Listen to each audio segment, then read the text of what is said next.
মানে মাঝে মাঝে কিছু কিছু গুজব এমনভাবে আসে যে মানুষ এগুলোকে বিশ্বাস করে করে করে অনেক জায়গায় বিপদে পড়ে। আবার কিছু কিছু জায়গায় এখন এমন এমন ঘটনা ঘটছে যেগুলোতে আমার কাছে মনে হয় আর কি, যে ধরেন আগামী দিনে বিএনপি ক্ষমতায় আসুক, জামাত আসুক, বৈষম্য বিরোধীরা আসুক, বা এই সরকার একটু লং টাইম থাকুক, কিছু কর্মকাণ্ড ছাত্রলীগ করছে, আওয়ামী লীগ করছে, যুবলীগ করছে, যারা ভালো মানুষ ছিল তাদের জন্য কিন্তু বিপদ বাড়াই দিচ্ছে। গতকালকে যেই ঘটনা ঘটছে, এক ছাত্রলীগ কর্মীর পুলিশের ভেস্ট পড়া, মানে থাকে না এরকম, যেটা এটা পড়ে একজন ছাত্রলীগ কর্মী যেভাবে মেশিন হাতে নিয়ে ঠাসাঠাস করে ভাই শ্যুট করা শুরু করছে, তো জনমনে প্রশ্ন উঠছে সে কি পুলিশ নাকি কে। তো পরবর্তী সময় চাঞ্চল্যকর তথ্য আসলো যে সে একজন ছাত্রলীগ কর্মী। তো পুলিশের এই ভেস্ট কোথায় পাইলো? এবার আসুন আমরা অনেকটা পিছনে যেতে হবে। তো প্রেক্ষাপট একটু বলি। পরনে পুলিশের বুলেট প্রুফ জ্যাকেট, বন্দুক হাতে, প্রতিপক্ষকে শায়েস্তা করতে। ছাত্রলীগ মানে তো ডেঞ্জারাস জানেনি, একদম ধাতা দাস শ্যুট করতে করতে যাচ্ছিল, কিন্তু অপরপক্ষের থেকে আবার একটা আইসা বেচারার সম্ভবত ধরের কাজ দিয়া ঢুকে গেছে, ঢুকার সাথেই মাটিতে ধপাস করে পড়ে গেছে। পরে তার একটা ছবি সামাজিক যোগাযোগ মাধ্যমে ভাইরাল হয়ে গেছে, আর বুলেট প্রুফ জ্যাকেটে ইংরেজিতে লেখা আছে পুলিশ।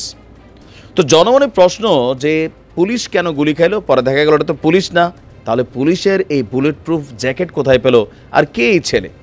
খোঁজ নিয়ে জানা যায় পুলিশের বুলেট প্রুফ জ্যাকেট পরা সংঘর্ষে গুলিবিদ্ধ হওয়া যুবকের নাম রুবেল মিয়া, বয়স 25, নরসিংদী রায়পুরা উপজেলার বাঁশগাড়ি ইউনিয়নের চান্দেরকান্দি এলাকার আফাস উদ্দিনের ছেলে। স্থানীয়দের বক্তব্য, গতকালকে সকালে আপনার বাঁশগাড়ি ইউনিয়ন চেয়ারম্যান রাতুল হাসান জাকির এবং সাবেক চেয়ারম্যান আশরাফুল হকের অনুসারীদের মধ্যে বন্দুক যুদ্ধ হয়। চিন্তা করতে পারেন, বন্দুক যুদ্ধে লিপ্ত হয়েছে। ওই সময় চেয়ারম্যান রাতুলের পক্ষ হয়ে কারাগার থেকে লুট হওয়া পুলিশের একটি বুলেট প্রুফ জ্যাকেট পরে প্রতিপক্ষের বিরুদ্ধে বন্দুক হাতে সংঘর্ষে নামেন রুবেল মিয়া। ছাত্রলীগ ভয়ঙ্কর রূপে যে ফিরবে, এই ঘটনাগুলা তারই প্রমাণ।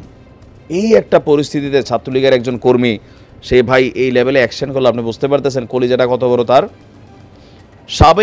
সংঘর্ষে সাবেক চেয়ারম্যানের অনুসারী আলমগীর হোসেন আলিম গুলিবিদ্ধ হয়ে হাসপাতালে যাওয়ার সময় কিন্তু মারাও গেছে। একই সময় প্রতিপক্ষের গুলিতে গুরুতর আহত হয়ে রাজধানীর একটি হাসপাতালে এই মুহূর্তে ভর্তি আছে রুবেল। সংঘর্ষ চলাকালে আহত হয়ে মাটিতে পড়ে থাকা তার একটি ছবি ভাইরাল হয়। তো বলা হচ্ছে যে তিনি যুবলীগ কর্মী, সাবেক ছাত্রলীগ কর্মী, স্থানীয় ইউপি চেয়ারম্যান রাতুল এবং ইউনিয়ন যুবলীগ নেতা হারুন মিয়ার তিনি একনিষ্ঠ অনুসারী। তো এগুলা কোথায় পাইল এই পুলিশের জ্যাকেট? 5ই আগস্টের আগে আপনাদের খেয়াল থাকে বাংলাদেশের বিভিন্ন জেলখানা কারাগারগুলোতে আগুন দেওয়া হচ্ছিল, কারাগার লুট হয়েছে, অস্ত্র লুট হয়েছে, উদ্ধার অভিযান চলছে এখনও। কারাগার থেকে 700 আসামি এখনও ফেরারি, কিন্তু স্বরাষ্ট্র উপদেষ্টা গতকালকে বলছে আমার আপনার আশপাশেরা ঘুরঘার করছে। তো তখন এই নরসিংদী কারাগার থেকে অস্ত্র, গুলি, বুলেট প্রুফ জ্যাকেট সহ অনেক জিনিসপত্র লুট হয়েছিল, যা এখনও পুরোপুরি উদ্ধার হয়নি। তো লুট হওয়া পুলিশের সেই বুলেট প্রুফ জ্যাকেট পরেই বন্দুক হাতে আপনার গতকালকে আনুষ্ঠানিকভাবে ঘোষণা দিয়ে দুই পক্ষ কিন্তু আপনার সংঘর্ষে নামেন। তো আমাদের ঢাকা রেঞ্জের অতিরিক্ত ডিআইজি বলছেন সংঘর্ষে আহত একজনের পরনে পুলিশের ভেস্ট পরা ছিল। আর এ ব্যাপারে আপনার কি বলা হয় যে তদন্ত চলছে, লুট হওয়া অস্ত্র এবং গুলি উদ্ধারে অভিযান এখনও চলমান আছে। তো এই ঘটনাটায় কি আসলো? আমার কাছে মনে হচ্ছে যে এগুলা খুব বেশি যে ভালো কিছু সামনে নিয়ে আসবে বিষয়টা কিন্তু তা না। আপনারা ধৈর্য ধরতে হবে। এখনও কিসের মানে সংঘর্ষ চলছে আপনাদের মধ্যে?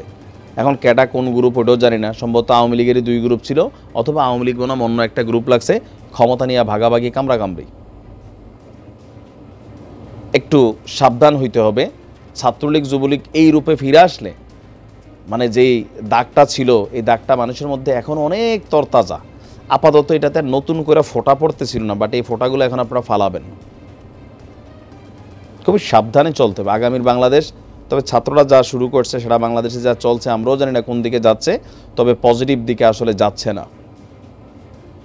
কারণ কারাগার থেকে লুট হওয়া হাজার হাজার অস্ত্র মানুষের হাতে, বুলেট মানুষের হাতে, 700 বড় মাপের আসামি ঘুরে বেড়াচ্ছে দেশ জুড়ে। কে কোথায় আছে? অনেক মাফিয়া গ্যাং বাইরে চলে আসছে। সো একটু সাবধানে সবাই, ভালো থাকুন।